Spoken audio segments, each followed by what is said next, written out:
Hey everyone, James Azar here with the CyberHub podcast practitioner brief for Tuesday, August 11th, 2020.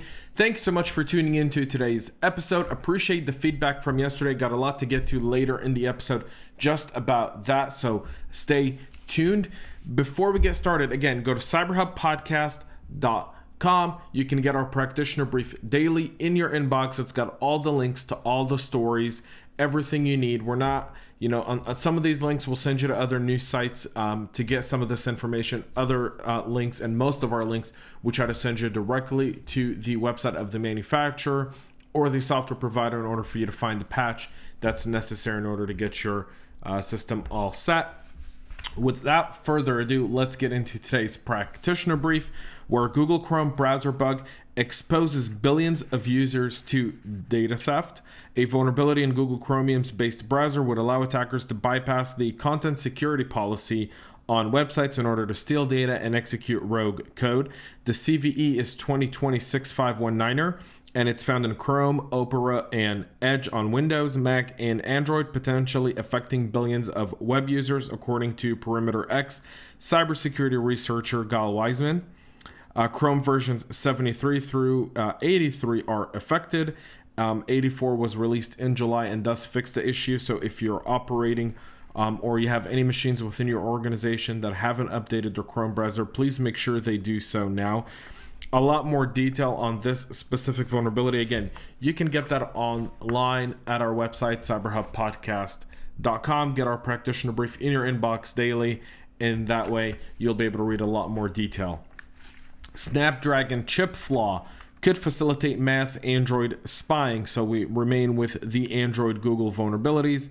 A serious security problem is affecting many Android devices, and there's no fix as of yet, short of ditching any vulnerable gear, according to the reports.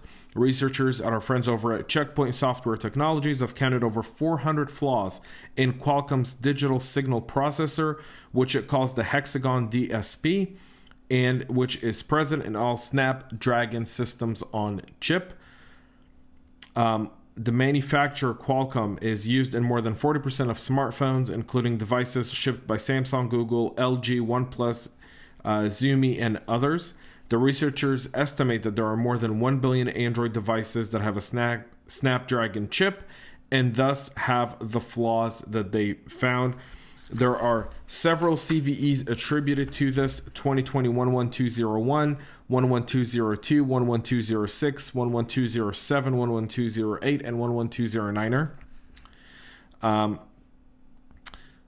The researchers were able to demonstrate how an Android application can bypass Qualcomm's signature and execute privileged code on the DSP, which could lead to further issues. At the moment, like we said, there are no fixes for this. We do have the link for the Checkpoint Security research. Very, very interesting, the kind of stuff that can be done with this vulnerability. And it's a really, really serious one that should be addressed and should be examined.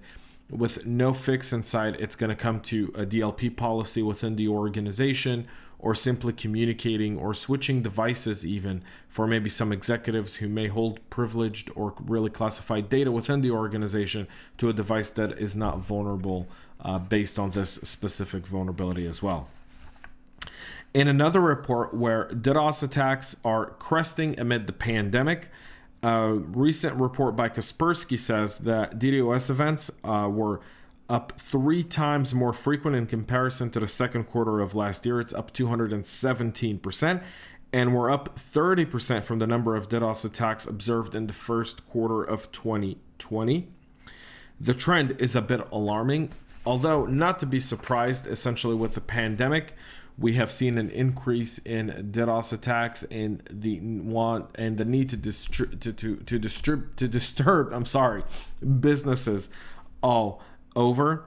Cybercrime is in an uptick. We're seeing an increase also in ransomware attack. We're seeing an increase in DDoS attacks, as this report says. We've also seen an increase in blackmail and sextortion scams as well. So all in all, this is a serious thing. There are a few ways to really defend yourself against DDoS attacks, all found on our website, cyberhubpodcast.com, where you can get our practitioner brief and read everything there as well. Other headlines that we have linked in our practitioner brief today were: upgraded Agent Tesla malware stealing passwords from browsers and VPNs. A BEC scam targets executives and Office 365 accounts, and security researcher publishes a detailed and exploit code for a vBulletin 0-day vulnerability. That's it for our practitioner brief today. Again, great feedback yesterday as we're working on building a coalition of security researchers to help address some of the misinformation that foreign nations are doing on the US elections, not only focusing on the presidential race, but really focusing on local congressional seats as well as Senate seats. So if you're interested in participating, again, go to our website, cyberhubpodcast.com, contact us there, or you can reach out to me on Twitter, James_Azar1, and we can have that discussion. If you're listening in the audio podcast, all these links are below in the description of the podcast. That's it for us here today with our practitioner brief. We'll be back with much, much more tomorrow. Until then, folks, enjoy the rest of your day, and most importantly, stay cyber safe.